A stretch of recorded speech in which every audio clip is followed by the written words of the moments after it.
ძალიან კარგი თამაშები იქნება, დარწმუნებულები ვართ, იმიტომ რომ თამაშობთ როგორც ქართველები, რუსები, ასირიელები, აზერბაიჯანელები და მრავალი სხვა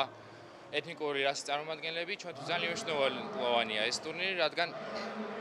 ამით ჩვენ შეგვიძლია ამ ხალხის ინტეგრაცია მოვახდინოთ ჩვენს რიგებში და ეს მათთვისაც ჩვენთვისაც ძალიან მნიშვნელოვანია, რადგან ჩვენ ერთად უფრო კარგად, უფრო გუნდურად ვიცხოვრებთ და ეს მოგცემს ის საშუალებას, რომ საქართველო განვითარდეს და შექმნათ უკეთესი ქვეყანა.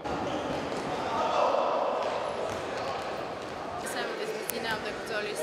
საერთაშორისო დღე და ახალგაზრდულმა ასოციაცია დრონმა უკვე მეორედ გადაწყვიტა, რომ მოაწყოს ფეხბურთის მატჩი ამ დღესთან დაკავშირებით. ამ მატჩში მონაწილეობას იღებს 8 ეთნიკური უმცირესობების წარმომადგენლები, რომლებიც ცხოვრობენ საქართველოში. ძირითადი მიზანი ჩვენი პროექტის არის, რომ გავრცელოს კულტურული მრავალფეროვნების, სამართლიანობის და ტოლერანტობის მესიჯი საქართველოში და ასევე ძირითადი მხარდაჭერები არიან Fair Network-ი, რომელიც მხარს უჭერს მთელი მსოფლიოს მასშტაბით ასეთი აქტივობების ჩატარებას, ასევე საქართველოს ფეხბურთის ფედერაცია,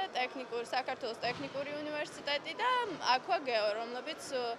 უზრუნველყოფენ დღეისათვის ამ პროექტის ჩატარებას.